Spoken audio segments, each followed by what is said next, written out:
बेटा तीसरे पायदान से धड़ धड़ाकर नीचे गिर रहा है। कुछ दिनों बाद 2024 से पहले पिता भी धड़ धड़ाकर ऐसे नीचे गिरेगा। अगर अडानी साहब को अभी अरेस्ट कर लिया जाए, ये सारा खेल दूध का दूध पानी हो जाए। अगर अमित शाह साहब का रेजिग्नेशन हो जाए, वो होम मिनिस्टर के पद से हट जाए, दूध का दूध पानी का पानी हो जाए, 1 मिनट लगेगा। ये शलवार मैं तेरे लिए लेकर आई हूँ रामदेव, तू ये शलवार पहन के भागा था, आज फिर तुझे शलवार की जरूरत है। सारा माल डुप्लीकेट, आटा डुप्लीकेट, शुद्ध आटा, अबे सब शुद्ध ही होता है। मध्य प्रदेश चला है, वो सारा मध्य प्रदेश का गेहूं बाबा रामदेव भी उठा के लिया है।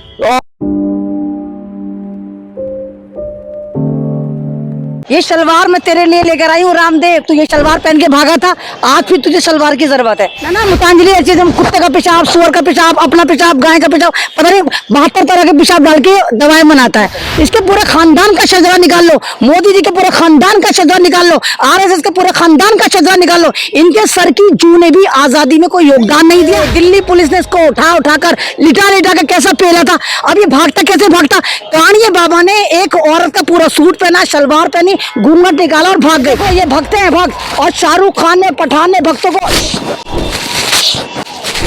इस तरह फाड़ के ऐसे उड़ा दिया। ये जो बजरंग दल है, अभी जो पठान मूवी सारे बहिष्कार कर रहे थे, ये मुसलमान थे, मार देंगे, काट देंगे, फूंक देंगे, और शाहरुख खान की अर्थी सजा रहे थे, शाहरुख खान की गर्दन काटने के 10 करोड़ दे रहे थे। ये कौन से लोग थे? तो शलवारी बाबा, ये शलवार तेरे लिए, बता तुझे शलवार कहाँ भेजनी। मैं तेरे लिए शलवार लेकर आई हूँ क्योंकि तुझे इसकी जरूरत पड़ेगी। अध नंगे, ये जो तू भगवान लंगोटी पहन के उल्टी सीधी हरकतें करता है। भारत की नारी नंगी पुंगी अच्छी लगती है।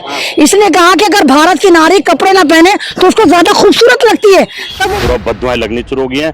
देश के बच्चों की, बूढ़ी माँ की, गरीब आदमी की, मजदूर की, जो भूखा मर रहा, बच्चे नहीं पाल पा रहा है, ये बददुआओं का असर है। बाप और बेटा दोनों धरती की ओर चलेंगे।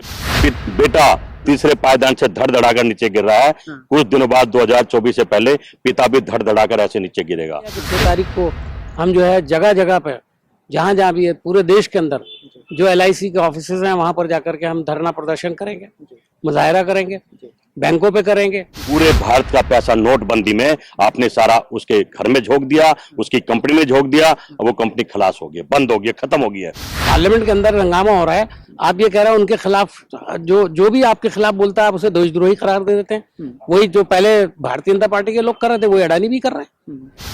प्रधानमंत्री को अपनी चुप्पी तोड़नी चाहिए, पार्लियामेंट के अंदर बहस की इजाजत देनी चाहिए। बहस होगी तभी तो चीजें सामने आएंगी। जो लोग देश बेचने आए थे, पहले भी देश बेचते थे। जब महात्मा गांधी का टाइम था, हमारे क्रांतिकारियों की मुखबरी करके लोग फांसी चढ़वाते थे, आज भी वही काम कर रहे हैं। ये सावरकर, अगर अडानी साहब को अभी अरेस्ट कर लिया जाए, ये सारा खेल दूध का दूध पानी हो जाए। अगर अमित शाह साहब का रेजिग्नेशन हो जाए, वो होम मिनिस्टर के पद से हट जाए, दूध का दूध पानी का पानी हो जाए, 1 मिनट लगेगा। हमला तो है देश के ऊपर, ये मैं भी कह रहा हूं, लेकिन ये अडानी ने और अमित शाह साहब ने मिलकर किया है हमला। उसके खिलाफ ना अडानी देश से बड़ा है, ना अमित शाह साहब देश से बड़े हैं। मोदी जी के मित्रों की बात बता रहा हूँ, सब राष्ट्र अध्यक्ष जो है मोदी जी के मित्र हैं। क्रेडिट स्विस ने बोल दिया कि अडानी के जो बॉन्ड्स है ना, उसकी वैल्यू कितनी है? 0।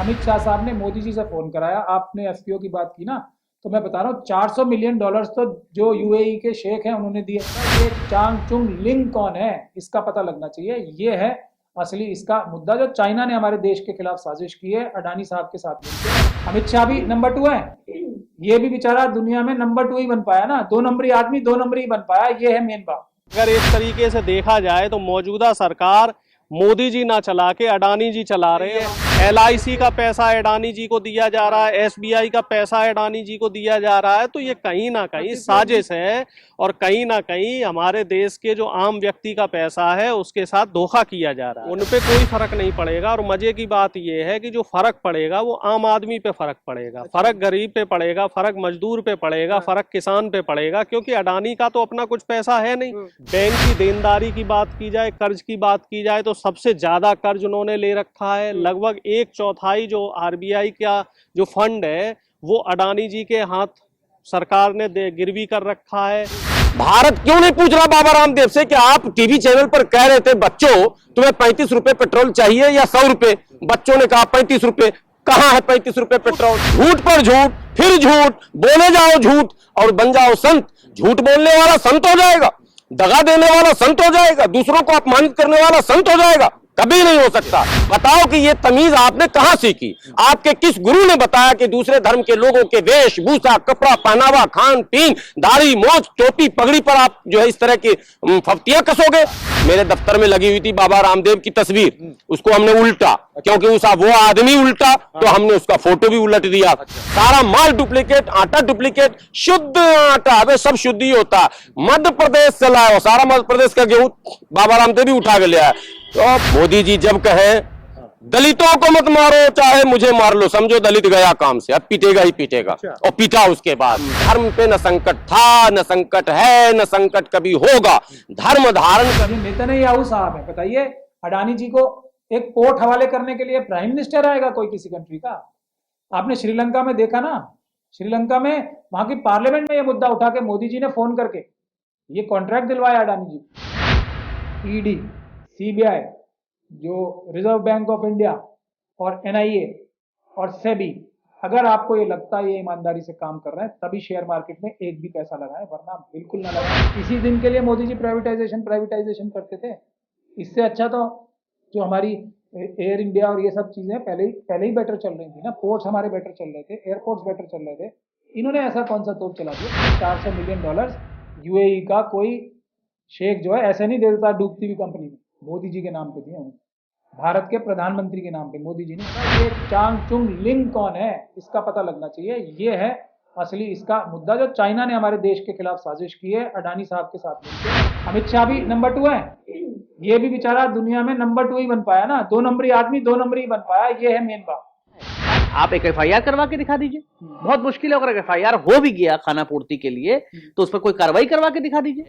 तो इसमें रिपोर्ट में कोई सच्चाई है, तभी तो पूरी दुनिया बवाल मचाया हुआ है। क्रेडिट स्विस दुनिया की सबसे बड़ी लैंडिंग कंपनी है, उसने मना कर दिया कि हम पैसे ही नहीं देंगे। अब इस्लाम में इतनी बरकत है कि उसका नाम ले लेके ये बाबा कुछ पैसे कमा लेते हैं, तो आप उसको भीख समझिए हमारी तरफ से उनके लिए। सब फ्रॉडगिरी है, ये जल्दी खत्म हो जाएगी। और कल को इसकी भी जांच अगर करा दी जाए तो पता लगेगा ये भी बहुत बड़ा फ्रॉड है। लेकिन जब मुसलमानों को इंसाफ देना होगा, उनके पक्ष में बात करने की जरूरत होगी, तो हम जैसे गिने चुने 2-4 बागी ही बोलेंगे। सिर्फ हिंदुस्तान का मसला होता तो इसको मीडिया दबा देता। ये मसला इंटरनेशनल है। आप दुनिया के दूसरे नंबर के बड़े आदमी हो गए थे, तो अब दुनिया भी तो आपको देख रही थी कि आप करते क्या हो। 50 बिलियन को 122 बिलियन कर दिया एक साल में। तो ये तो वही वाली बात है कि आज हमने दुकान खोली है, हमने आज 100 रुपए का गल्ला किया, कल 200 का किया, उसके बाद 2000, फिर 2 करोड़।